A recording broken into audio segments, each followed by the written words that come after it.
Gara oduu bizinasii galgala kanatti darban waliin turam warraaqsa dinagdee Oromoo keessatti qonnaan bultoonnii fi horsiisee bultoonni adda durummaan akka hirmaataniif hojjechaa jiraachuu waajjira investimentii godina Gujii beeksise.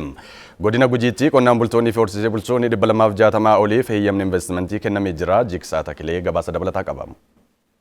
Waajjirri investimentii godina Gujii qonnaan bultootaa fi horsiisee bultoota adda duree 269 hojii misooma investimentii adda addaa irratti akka hojjetaniif heeyyama investimentii kenneefi. Kaayyoon sochii kanas qonnaan bultoonnii fi horsiisee bultoonni warraaqsa dinagdee keessatti hirmaatanii bu'a qabeessa akka ta'aniif ta'u itti gaafatamaan waajjira investimentii godina Gujii obbo Maabiraat Roobee dubbataniiru. Sosochii warraaqsa dinagdee Oromiyaan labsite kana qaami baatuu danda'u qaama kana jedhee mootummaa waan itti amaneef isinillee carraa kana keessaa warra carraa duraa argate warra itti fayyadamu waan ta'aniif qonnaan bultoonnii fi horsiisee bultoonni heeyyama investimentii argatanis carraa kana argachuu keenyatti gammannee jirra. Muuxannoo qabnutti gargaaramuun jijjiirama fiduuf ni hojjenna jechuun dubbataniiru. Waan mootummaan akka kaasa kana hujee jijjiirama kana caale fiduudhaaf itti deemuudhaaf namoota hafanillee muuxannoo fudhatanii kaane adeemsa mootummaan qabsiisu kana itti deemanii wajjiin akka jijjiirannu asiin duuba immoo ofillee jijjiiramee namootallee biroo hojii dhabeeyyeef akka hojii uumuu fi kakkaa'insa guddaanatti uumeera. Waraqaan anaa kenname kun qonnaan bultoota gurmeessee qonnaan bulaa humna lafee duddaati jedhee qonnaan bulaa barbaade naannoo isaan jiran funaanee hojii keessa galchuudhaan hamileessuudhaan gama qaama hundaatiin nu deeggaruu isaati guddoo galateeffadha. Haalli liqii gama baankileen jiru ammoo ammumarraa kaasee nuuf mijachuu qaba jechuunis yaada isaanii kennaniiru.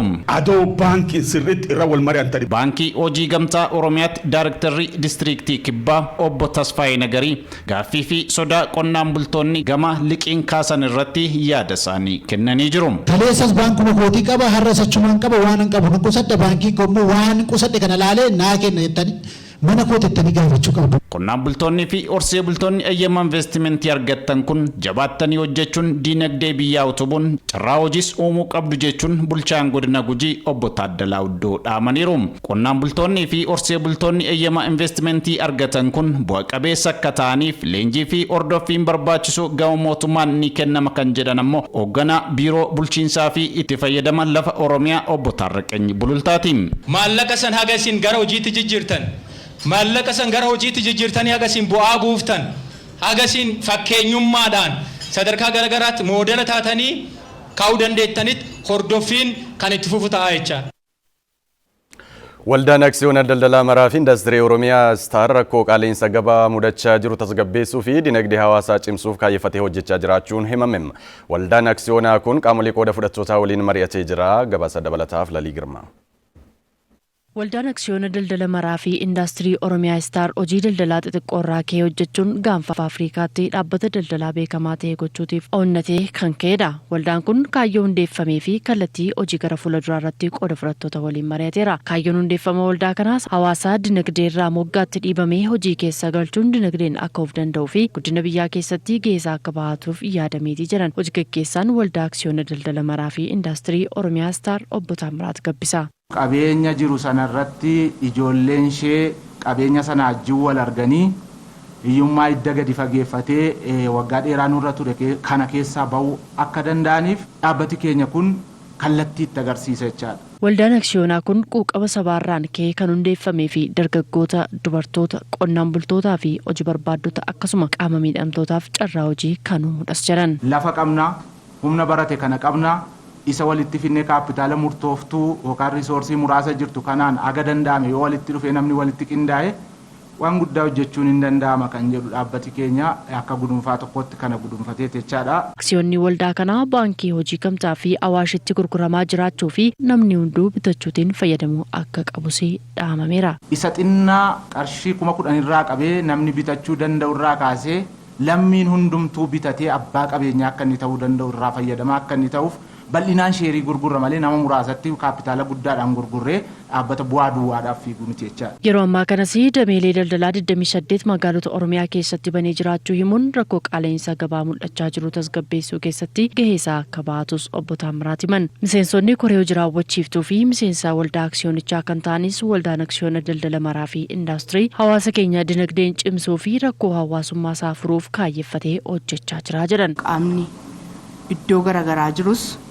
tumsa garaagaraa nuuf godhee deeggarsa barbaachisus nuuf godhee yoo wanta qabanne kana galmaan geenye yeroo gabaabaa gidduutti aksiyoonni keenya milkaa'ina hedduu galmeessa wanta jedhamutu jira. Inni qabu qabeenya isaatiin inni beekumsa qabu immoo beekumsa isaatiin akka inni wal cinaa dhaabbatee miira tokkummaadhaan socho'u nan barbaada jechuudha. Abbootiin amantaa waltajjii kanarratti argamanis amantaan kamuu cimnee akka hojjennu waan nu gorsuuf hawaasni keenya rakkoo dinagdee jalaa ba'uuf cimee hojjechuu qaba jechuun dhaaman. Wangeela da'oo godhatanii, quraana da'oo godhatanii, bataskaana da'oo godhatanii, masgida da'oo godhatanii an hojiin hojjedhu an wangeeluma lallabaa inni jedhan kun dogoggora ta'uusaa. Maaliif wangeela lallabuun akkuma ta'u ta'ee hojii hojjetanii moo fakkeenya ta'u immoo gaarummaa qaba. Dhaabbanni aksiyoona daldala maraa fi indaastirii Oromiyaa Star hojii daldalaa xixiqqootii hanga alergii fi fichisiisuu misooma albuudaa qonnaa fi agroo piroosesingii fi tajaajila hawaasummaa irratti xiyyeeffachuun hojjeta.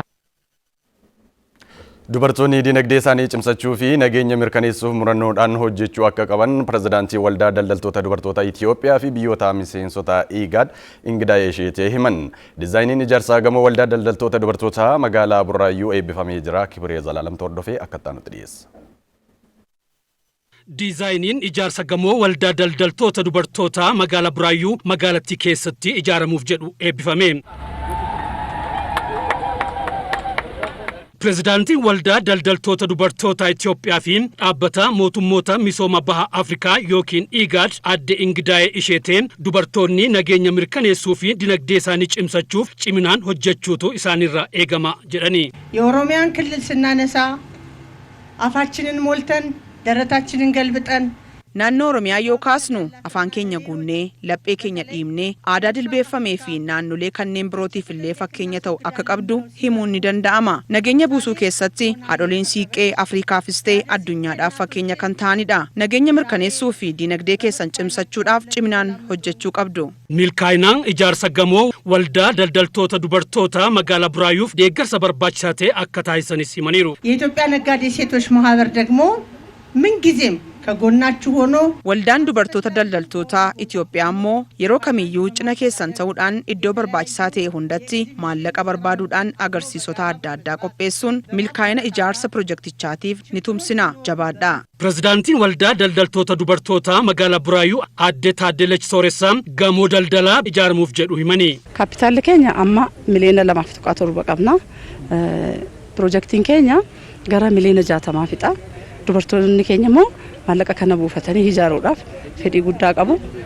Buusiidhuma dubartootaatii fi yoo arganne immoo deeggarsa adda addaa yoo arganne pirojektii keenya kana hanga waggaa 2tti ijaarree fin'eenneetti kan qabanne. Akkuma keenya kana waldaan daldala magaalota biraas akkuma keenyatti muuxannoo nurraa fudhatanii jajjabaatanii dubartoota dinagdeedhaan akka fayyadaman akka taasisaniin dhaamsa koo dabarsa. Kantiibaan bulchiinsa magaalaa Burraayyuu obbo Jagnaw Gizaw fiixaan bahinsa pirojektichaaf kan tumsamu ta'uu dubbatanii. Sinfaana jirra waliin hojjannaa waan jalqabne dubartoota hedduu bakka dhokatanii jiran dirreettiin baasna si wajjin taane. Waldaan daldaltoota dubartoota magaalaa Burraayyuu miseensota 400 akka qabu himameera. Hirmaannaa dubartoota damee indaastirii oomishaa keessatti dabaluun dinagdee utubuufis ni hojjetama jedhame.